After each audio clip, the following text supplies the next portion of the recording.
사도신경으로 신앙 고백하겠습니다.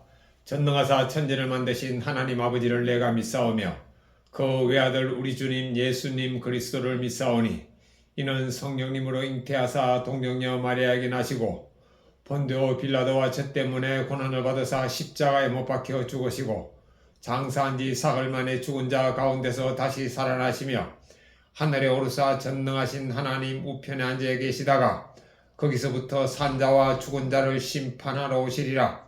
성령님을 믿사오며 거룩한 공교회와 성도가 서로 교통하는 것과 죄를 사하여 주시는 것과 몸이 다시 사는 것과 영원히 사는 것을 믿사옵나이다. 아멘. 찬송가 497장 주 예수님 넓은 사랑 찬양 드리겠습니다.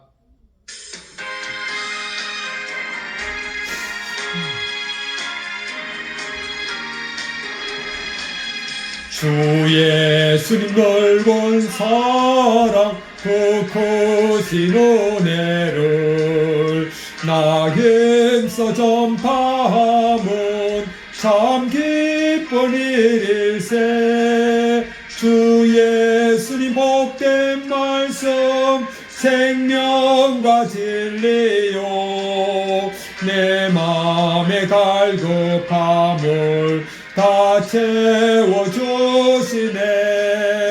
예부터 전한 말씀 주 예수님 크신 사랑 나 항상 전파하기 참 기뻐하도다.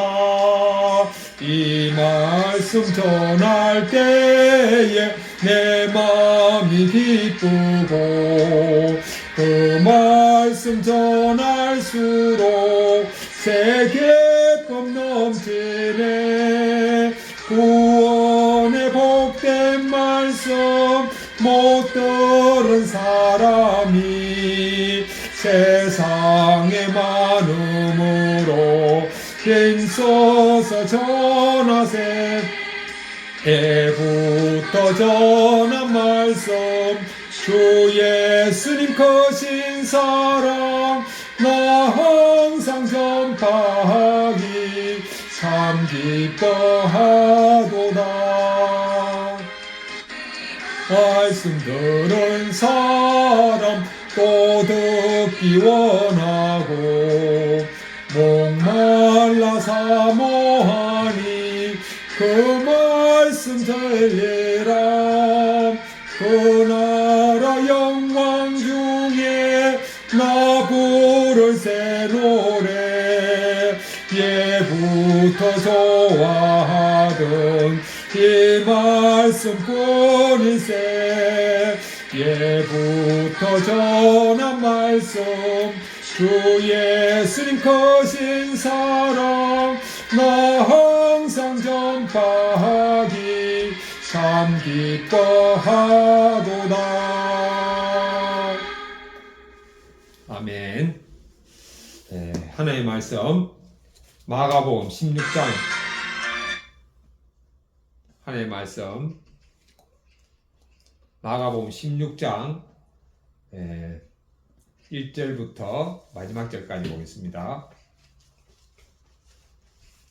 안식일이 지남에 막달라 마리아와 야고보의 어머니 마리아와 또 살로메가 가서 예수님께 바르기 위하여 향품을 사다 두었다가 안식 후 첫날 매우 일찍 해돋을 때에 그 무덤으로 가며 서로 말하되 누가 우리를 위하여 무덤 문에서 돌을 굴려주리요 하더니 눈을 들어본 적 벌써 돌이 굴려져 있는데 그 돌이 심히 크더라. 무덤에 들어가서 흰 옷을 입은 그 한 청년이 우편에 앉은 것을 보고 놀라매 청년이 이르되 놀라지 말라. 너희가 십자가에 못 박힌 나사렛 예수님을 찾는구나. 그분이 살아나셨고 여기 계시지 아니하니라. 보라 그분을 두었던 곳이니라. 가서 그의 제자들과 베드로에게 이르기를 예수님께서 너희보다 먼저 갈릴리로 가시나니 전에 너희에게 말씀하신 대로 너희가 거기서 배우리라 하라 하는지라. 여자들이 몹시 놀라 떨며 나와 무덤에서 도망하고 무서워하여 아무에게 아무 말도 하지 못하더라. 예수님께서 안식 후 첫날 이른 아침에 살아나신 후 전에 7 귀신을 쫓아내어 주신 막달라 마리아에게 먼저 보이시니 마리아가 가서 예수님과 함께 하던 사람들이 슬퍼하며 울고 있는 중에 이 일을 알림에 그들은 예수님께서 살아나셨다는 것과 마리아에게 보이셨다는 것을 듣고도 믿지 아니하니라. 그 후에 그들 중 두 사람이 걸어서 시골로 갈 때 이 예수님께서 다른 모양으로 그들에게 나타나시니 두 사람이 가서 남은 제자들에게 알리었으되 역시 믿지 아니하니라. 14절입니다. 그 후에 11제자가 음식 먹을 때에 예수님께서 그들에게 나타나사 그들의 믿음 없는 것과 마음이 완악한 것을 꾸짖으시니 이는 자기가 살아난 것을 본 자들의 말을 믿지 아니함일러라. 또 이르시되 너희는 온 천하에 다니며 만민에게 복음을 전파라. 믿고 세례를 받는 사람은 구원을 얻을 것이요 믿지 않는 사람은 정죄를 받으리라. 믿는 자들에게는 이런 표적이 따르리니 곧 그들이 내 이름으로 귀신을 쫓아내며 새 방언을 말하며 뱀을 집으며 올리며 무슨 독을 마실지라도 해를 받지 아니하며 병든 사람에게 손 얹은 적 나으리라 하시더라. 주 예수님께서 이 말씀을 마치신 후에 하늘로 올려지사 하나님 우편에 앉으시니라. 제자들이 두루 나가 전파할세 주님께서 함께 역사하사 그 따르는 표적으로 말씀을 확실히 정언하시니라. 아멘.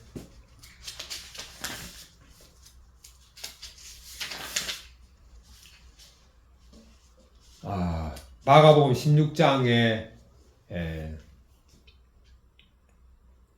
주제는 예수님이 부활하셨다는 사실하고 그 다음에 예수님이 하늘로 올라가시고 난 다음에 제자들과 오늘 저와 같이 예수님 믿는 사람들에게 따르는 표적을 말씀해 주고 있습니다. 자, 구체적으로 살펴보겠습니다. 1절, 3절 같이 읽겠습니다. 안식일이 지남에 막달라 마리아와 야고보의 어머니 마리아와 또 살로메가 가서 예수님께 바르기 위하여 향품을 사다 두었다가 안식 후 첫날 매우 일찍이 해돋을 때에 그 무덤으로 가며 서로 말하되 누가 우리를 위하여 무덤 문에서 돌을 굴려주리요 하더니 예수님이 유대인 그 달력으로 금요일 날 이제 십자가에 못 박히시고 죽으시고 하루가 지난 토요일이 이제 유대인들은 안식이기 때문에 그 다음날 해돋을 때에 막달라 마리아하고 야고보 어머니 마리아하고 살로메 이 사람이 예수님의 무덤에 갑니다. 가가지고 예수님의 시신에 향품을 발라주기 위해서 이런 새벽에 이런 아침에 가는 거죠. 이걸 보면은 이 상황은 제자들은 다 도망가는 상황이거든요. 그런데 이 여자들 세 사람은 그 연약한 여자의 몸으로 두려워하지 않고 예수님의 무덤을 가는 거죠. 그 이유가 뭐냐면은 이 여자들은 예수님을 깊이 사랑했기 때문에 예수님을 사랑하는 그 사랑이 두려움보다 더 컸던 것이요. 그러니까 사랑이 두려움보다 크면은 두려움은 전혀 힘을 못 썼습니다. 그래서 제가 93년도 10월 달에 예수님이 저희 죄 때문에 죽으심이 믿어지고 난 다음부터 제가요 두려움이 싹 사라졌습니다. 세상에 두려운 게 없어요. 뭐 무엇을 먹을까에 대한 두려움도 없고 그 뭐 이래서 벌어서 먹으면 되니까. 그 다음에 뭐 아내와의 때로는 뭐 갈등과 다툼과 이런 싸움도 있지만 두려워하지 않아요. 왜? 어차피 해결될 거니까. 그래서 그렇게 하고 뭐 아내는 뭐 제가 이제 여러 가지 뭐 자기 마음에 안 들면 뭐 이혼하자 그러죠. 근데 사실 이혼은 실제로 한다. 그 두려운 상황이 되잖아요. 그러나 그런 말을 들어도 두렵지 않습니다. 왜? 이혼 안 할 거니까. 그래서 그리고 뭐 사람에 대한 두려움도 없고 물론 이제 어떤 갈등을 통해서 이제 육체적으로 싸울 경우에 저보다 강한 사람을 만나면은 두려운 마음이 들 때가 있겠죠. 그러나 일상의 삶 속 그런 경우는 극히 드물고 일상의 삶 속에서 두려움이 사라졌습니다. 그러니까 이 여자 왜냐하면은 예수님이 저와 함께 하심이 믿어지니까 예수님이 워낙 크신 분이고 예수님의 사랑을 제가 누리고 산다고 생각하니까 모든 두려움이 사라지는 거죠.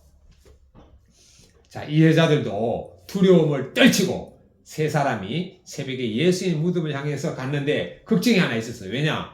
그 전날 분명히 예수님 무덤에 큰 돌이 가로막히는 걸 봤거든요. 우리가 지금 예수님께 향품을 발라드리기 위해서 가는데 이 돌을 어떻게 할까? 그걸 이제 고민하는 중에도 가는 겁니다. 예, 그래서 우리 인생을 살다 보면은 내가 해결해야 할 힘든 장애물이 앞에 있더라도 미리 겁을 먹고 그걸 중단하는 게 아니고 장애물을 해결할 생각하고 그냥 전진하는 거죠. 전진하다 보면 또 해결할 길이 열리고 또 시간이 해결해 주는 것도 많습니다. 예, 그래서 장애물을 두려워하지 않고 전진하는 것입니다. 왜? 예수님이 나와 함께 하시니까. 예. 이 여자들은 이때 예수님이 자기와 함께 한다는 것도 없이 그냥 예수님에 대한 받은 사랑, 그 사랑의 힘으로 그냥 가는 거죠. 4절부터 8절 보겠습니다. 눈을 들어본 적 벌써 돌이 굴려져 있는데 그 돌이 심히 크더라. 무덤에 들어가서 흰옷을 입은 한 청년이 우편에 앉은 것을 보고 놀라매 청년이 이르되 놀라지 말라. 너희가 십자가에 못 박히신 나사렛 예수님을 찾는구나. 그분이 살아나셨고 여기 계시지 아니하니라. 보라 그를 두었던 곳이니라. 가서 그분의 제자들과 베드로에게 이르기를 예수님께서 너희보다 먼저 갈릴리로 가시나니 전에 너희에게 말씀하신 대로 너희가 거기서 배우리라 하라 하는지라. 여자들이 몹시 놀라 떨며 나와 무덤에서 도망하고 무서워하여 아무에게 아무 말도 하지 못하더라. 그런데 이 여자들이 무덤에 딱 도착해 보니까 자기들이 걱정하고 고민하던 돌이 옆으로 굴러졌어요. 그게 당연히 무덤 안에 들어가서 딱 보니까 거기에 한 청년이 예수님 시체이었던 곳에 한 청년이 딱 앉아 있는 거예요. 그게 얼마나 놀라겠어요. 예? 이제 겨우 이제 해가 뜰락 말락할 그때, 예. 무덤 안에는 무덤 밖에는 해가 뜰 점이지만 무덤 안에는 아직 어둡겠죠. 그런데 한 청년이 있으니까 보통 사람 같으면 귀신이라는 생각이 들지 않겠습니까? 예. 그런데 그 청년은 누굽니까? 바로 천사인 거죠. 그래서 오늘 본문을 통해서 알 수 있는 것이 천사도 사람과 같은 모양을 하고 있구나 라는 걸 알 수 있는 거죠. 자, 그런데 그 청년이 예수님에 대해서 말씀합니다. 자, 예수님은 너희들에게 말한 대로 이미 부활하셔가지고 갈릴리에서 너희들을 만난다고 그렇게 약속을 했다. 그러니까 베드로와 제자들에게 가가지고 갈릴리에서 만날 것을 얘기하고 예수님은 부활하셨다는 걸 전하라 라고 했지만 이 여자들은 그 내용보다도 너무 무서워가지고 제자들한테 가가지고 이 사실을 전하지 못합니다. 그러니까 얼마나 무서움이 이들에게 충격으로 다가왔으면은 그 엄청난 사실, 예수님이 부활했다는 사실조차도 전하지 못했을까요? 9절부터 13절입니다. 예수님께서 안식 후 첫날 이른 아침에 살아나신 후에 전에 7 귀신을 쫓아내어 주신 막달라 마리아에게 먼저 보이시니 마리아가 가서 예수님과 함께 하던 사람들이 슬퍼하며 울고 있는 중에 이 일을 알림해 그들은 예수님께서 살아나셨다는 것과 마리아에게 보이셨다는 것을 듣고도 믿지 아니하니라. 그 후에 그들 중 2 사람이 걸어서 시골로 갈 때에 예수님께서 다른 모양으로 그들에게 나타나시니 2 사람이 가서 남은 제자들에게 알리었으되 역시 믿지 아니하니라. 자, 예수님께서는 안식 후 첫날 이른 아침에 살아나셨어요. 그러니까 그 여자들이 무덤에 도착하기 직전에 살아났네요. 왜냐? 여자들은 이른 아침에 해 돋을 때에 무덤을 향해서 갔기 때문이죠. 예. 그 순간적으로 짧은 차이에 예수님 부활하셔가지고 이제 갈릴리로 가신 것 같습니다. 자, 그렇게 해서 예수님은 부활해서 제일 먼저 누구에게 나타내냐? 막달라 마리아에게 나타났어요. 이 막달라 마리아는 무덤에 간 3 여자 중에 한 여자죠. 막달라 마리아에게 나타나가지고 부활하셨음을 마리아에게 보이셨습니다. 그래서 이제 마리아가 청년한테도 들었고 천사한테도 들었고 예수님 부활도 직접 봤으니까 이제 제자들한테 가가지고 예수님 부활을 알렸지만 제자들은 믿었습니까? 믿지 못했습니다.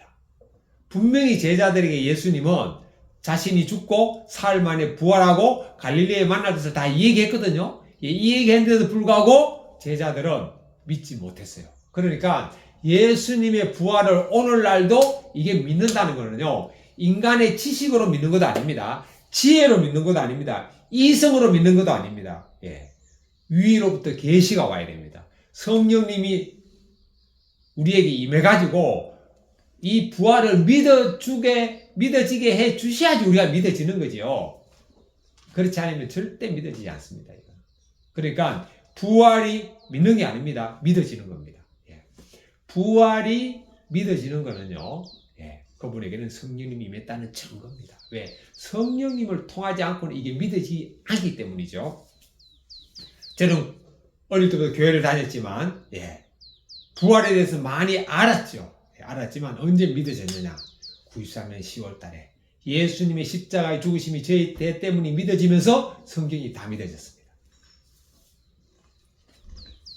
자, 그래서 이렇게 막달라 마리아가 제자들에 대해 전했지만 믿지 않았어요. 근데 이 제자들 중에 두 사람이 길을 가는데 예수님이 다른 모양으로 나타나가지고 예수님의 부활을 증거했습니다. 그때서야 이 두 사람이 남은 제자들에게 가가지고 또 전했지만 또 믿지 않았어요. 그러니까 이거를 보면은 우리가 부활을 믿는다는 게 인간의 지식과 인간의 노력으로 불가능한 걸 알 수 있잖아요. 왜? 제자들조차도 믿지 않았어요. 제자는 예수님한테 들었거든요. 부활할 것을. 그리고 또 막달라 마리아가 와서 전에도 믿지 않았죠? 또 자기들 제자들 중에 두 명이 예수님 만났다고 전에도 믿지 않는 겁니다. 예수님 부활을 믿는 방법은 딱 두 가지입니다. 실제 부활한 모습을 봤을 때 믿고, 두 번째, 성령님이 오셔가지고 믿게 해줄 때 믿고, 이 두 가지 말고는 절대 예수님 부활이 믿어지지 않습니다. 자, 이 말씀과 관계되는 간정문 김근태님 엄마한테 가. 모태신앙인인 저는 청년 시절 술과 음란으로 많은 시간을 허비하느라 충분한 실력을 갖추지 못했습니다. 그래서 직장에 들어가 여러 상사에게 잦은 문책을 받으며 힘든 시간을 보냈습니다. 퇴근 후에는 집에 홀로 앉아 이런 나를 위해 무덤 문에서 돌을 굴려줄 사람이 없다고 슬퍼했습니다. 그러다 저는 마리아처럼 부활의 주님을 만난 성도들이 많은 교회 공동체로 인도되었습니다. 그곳에서 주님을 인격적으로 영접하고 예배가 회복되니 11조를 드리고 술이 단번에 끊어지는 은혜를 경험할 수 있었습니다. 또한 공동체 같은 부서에서 만난 자매와 성경에 손을 얹고 결혼도 하게 되었습니다. 이후 저는 예배의 자리를 지키며 겉으로 문제없어 보이니 스스로 훌륭한 가장이라고 자부했습니다. 그런 제게 아내는 어린 세 자녀를 돌보느라 힘들다는 말을 자주 했습니다. 하지만 저는 나도 힘들게 일하다 왔고 나만큼 하는 남편도 드물다는 생각에 아내와 대화하길 꺼렸습니다. 그러다 아내는 이석증과 척추질환으로 제대로 거동하지 못하고 고통스러워했습니다. 그런데도 저는 직장에서 돈 벌어다 주니 내 할 일을 다 했다며 집안일과 자녀 양육을 나 몰라라 했습니다. 아이들이 제게 오면 엄마한테 가라고 하며 아픈 아내에게 떠밀었습니다. 그런 제게 공동체 지체들이 집안일과 자녀 양육은 집사님이 도와주는 게 아니라 부부가 함께 해나가야 해요 라고 알려주었습니다. 돌아보니 아내는 결혼 후 폐렴, 대상포진 등 여러 질병으로 일주일 이상 입원했고 최근에는 불안증과 우울증으로 2주간 누워있기도 했습니다. 그럼에도 세 자녀를 홀로 돌보며 아내와 엄마의 자리를 지켜주었습니다. 앞으로는 아내의 헌신을 기억하며 이야기를 진심으로 들어주고 자녀 양육과 집안일에 기쁘게 임하길 기도합니다. 적용일, 설거지와 빨래 개는 일을 뒤로 미루지 않고 바로 하겠습니다. 적용이, 아내가 자녀 양육으로 힘들다고 할 때 나도 힘들어하지 않고 이야기를 잘 듣겠습니다. 14절 보겠습니다. 같이 읽겠습니다. 그 후에 11제자가 음식 먹을 때에 예수님께서 그들에게 나타나사 그들의 믿음 없는 것과 마음이 완악한 것을 꾸짖으시니 이는 자기가 살아난 것을 본 자들의 말을 믿지 아니함이니라. 막달라 마리아가 제자들한테 가서 전에도 예수님 부활을 믿지 않았고 또 제자들 중에 두 사람이 예수님 부활하신 예수를 본 것을 전에도 믿지 않는 제자들이 이제 식사하고 있을 때에 예수님이 가셔가지고 제자들이 부활을 믿지 않는 것을 꾸짖었다고 했습니다. 15절부터 18절입니다. 또 이르시되 너희는 온 천하에 다니며 만민에게 복음을 전파하라. 믿고 세례를 받는 사람은 구원을 얻을 것이요 믿지 않는 사람은 정죄를 받으리라.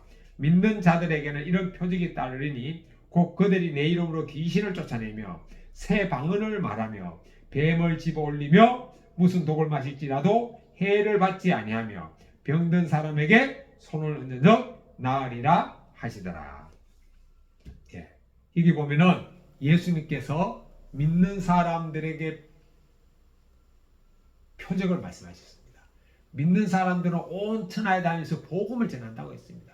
예수님이 나의 죄를 위해서 십자가 못 박혀 죽었다는 게 믿어지면은요, 전도 훈련 전혀 받지 않아도 전할 수밖에 없어요. 전한다니까요. 아니, 내 안에 예수님이 계시는데 당연히 그게 튀어나오는 거예요. 제가 장미꽃을 가슴에 품고 있으면 가만히 있어도 장미 향기가 납니까? 안 납니까? 향기가 흘러나오는 거죠. 예. 예수님이 계시면은요, 예수님에 대한 이야기가 입으로 나옵니다. 그냥 나와요. 이게 바로 표적이라는 거죠. 또 어떤 표적이 있느냐? 예. 예수님의 이름으로 귀신을 쫓아냅니다. 또 예수님의 이름으로 귀신이 무섭지 않습니다. 여러분, 예수님 믿고 나면은요, 귀신이 무섭지 않아요. 귀신 오잖아요. 귀신 들린 사람 보잖아요. 나사렛 예수. 귀신 들린 사람 딱 보면은요, 그 귀신 들린 사람은 그 사람한테 귀신이 있죠. 제가 그 사람을 두려워하는 게 아니고 그 귀신 들린 사람이 저를 보고 두려워하더라고요. 귀신이 두려워합니다, 여러분. 또 어떤 표적이 있죠? 새 방언을 말하며, 예, 방언의 은사도 받고, 또 뭐 방언의 은사, 그다음에 뱀을 집어 올리며 무슨 독을 마실 자로 해를 받지 않고 병든 사람의 손을 나으리라. 예, 이것은 이제 은사인데, 이 은사는 한 사람에게 다 나타날 수 있고 이 중에 일부가 나타날 수도 있는 거죠. 예. 전에는 제가 이걸 보면서, 야, 무슨 독을 마실지라도 해를 받지 않고, 그럼 내가 독을 먹어도 안 죽을까? 그 다음에 병든 사람의 손을 넣으면 다 낫나? 예. 여기에 대해서 제가 부담이 있었거든요. 예. 그런데 제가 오늘 아침에 이 말씀을 쭉 보면서 잠깐 생각해 보니까, 아, 그렇구나. 이것은 바로 은사 아닙니까? 은사이기 때문에 사람한테 이게 다 올 수도 있어요. 다 올 수도 있고 또 이거 중에 일부가 올 수도 있는 거죠. 예. 그래서 이 중에 한 가지라도 오면은 그 사람은 믿는 사람인 거죠. 뭐가 있습니까? 복음을 전파하거나, 아니면은 귀신을 두려워하지 않거나, 아니면은 귀신을 쫓아내거나, 아니면은 방언을 말하거나, 또는 독을 마실 자도 해를 받지 않거나, 또는 병든 사람의 손에 완전 역사가 있다고 했습니다. 예.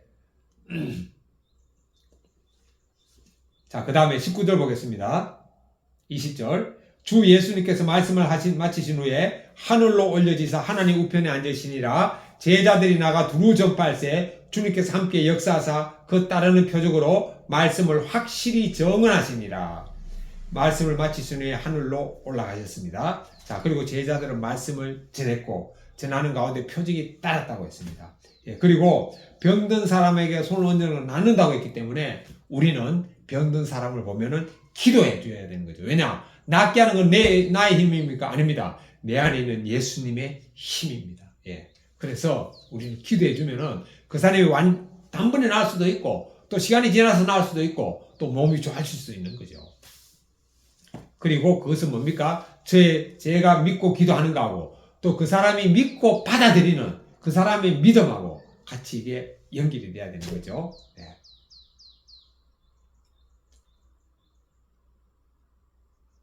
그래서 아픈 사람이 있으면은 손을 얹고 기도하는 우리는 주저하지 않아야 됩니다. 주저한다는 게 뭡니까? 나를 보는 거죠. 주저하지 않고 기도하는 것은 내 안에 계신 예수님을 볼 때 우리는 주저하지 않고 기도할 수 있습니다. 저도 이제 얼마 전에 장모님이 이제 무릎에 금이 갔다 그랬는데, 며칠 전에 갔다 오고 또 오늘 오후에 아내하고 갈 예정인데, 며칠 전에 처음에 만났을 때 제가 기도 못 해드렸어요. 주여, 오늘 갔으면 제가 기도해 드리겠습니다. 예. 자, 이렇게 해서 우리는 아픈 사람 만나면 예수님을 믿고 막 기도해 드리는 거죠. 자, 묵상 간증입니다. 백진하님, 특별한 생일 선물. 저는 어릴 적부터 믿음 생활을 했지만 다른 사람에게 무관심하고 사랑이 없어 남을 섬기지 못했습니다. 하지만 교회 공동체에 속해 예수님을 인격적으로 만나고 말씀을 묵상하면서 변화가 일어났습니다. 사람에 대한 관심과 사랑이 생기면서 직장 동료들에게 복음을 전하고 싶어졌습니다. 그러다 제 생일날 있었던 일입니다. 저는 매년 생일이면 직장 동료들과 저녁을 먹으며 함께 시간을 보내곤 했습니다. 그런데 마침 그날이 수요일이라 저는 수요 예배도 드리고 싶고 생일 축하도 받고 싶어서 아침부터 갈등했습니다. 그러다 예배 드리기로 결심하고 오후에 동료들에게 용기를 내어 오늘 나에게 특별한 선물을 해줘. 저녁에 수요 예배에 같이 가자고 했습니다. 동료들은 잠시 고민하는 듯 하다가 제 의견을 따랐고 저는 동료들과 함께하는 기쁨의 성령 충만한 예배를 드릴 수 있었습니다. 지금까지 제 인생에서 가장 큰 생일 선물을 받은 것 같아 하나님께 감사했습니다. 이후 저는 몇 개월간 직장 동료들과 함께 예배드렸습니다. 동료들도 말씀을 듣는 것이 은혜라며 예배를 사모하니 저는 하나님이 제게 영혼을 품고 복음을 전파하라고 사명을 주시는 것 같았습니다. 그래서 동료들이 구원받기를 바라며 신앙서적과 큐티인을 선물했습니다. 하지만 시간이 지나면서 하나둘씩 예배의 자리를 떠났습니다. 교회 전도축제 때마다 복음을 전하며 권면해도 거절당할 뿐이었습니다. 그러나 낙심하지 말고 인내함으로 복음을 전하면 주님께서 함께 역사하사 그들도 하나님의 품으로 돌아오게 될 줄 믿습니다. 적용 1. 직장 동료들에게 제 간증이 실린 큐티인을 전하겠습니다. 적용 2. 직장에서 죄송합니다. 제 탓입니다와 같이 저를 낮추는 언어를 사용하겠습니다. 기도하겠습니다. 하나님 아버지, 오늘도 마가복음 16장을 통해서 예수님의 부활하심을 제자들도 처음에는 믿지 못했지만 나중에 믿었지만 저에게 또 예수님 믿는 부활을 믿는 믿음과 은혜 주심을 깊이 감사드립니다. 하나님 아버지, 예수님께서 성천하시면서 제자들에게 믿는 자들에게 이런 표적이 따르리니 귀신을 쫓아내며 병든 사람을 고치며 아무 독을 마실지라도 해를 받지 않고 새 방언을 말한다고 했습니다. 아버지 하나님, 이 하나님이 주신 이 약속의 말씀이 예수님 주신 은혜의 선물이 저에게 날마다 넘치게 하여서 새 방언으로 말하고 기도하고 또 아픈 자 만날 때마다 손을 얹고 기도하고 복음을 전하는 저가 될 수 있도록 도와주시고 이 말씀을 듣는 모든 사람들도 그와 같은 표적이 일상의 삶 속에서 일어나도록 주님 도와주시옵소서. 예수님의 이름으로 기도드립니다. 아멘. 이제는 우리 주 예수님 그리스도의 은혜와 하나님 아버지의 크신 사랑하심과 성령님의 교통하심이 저와 이 말씀을 듣는 모든 사람들 위해 함께 있을지어다. 아멘.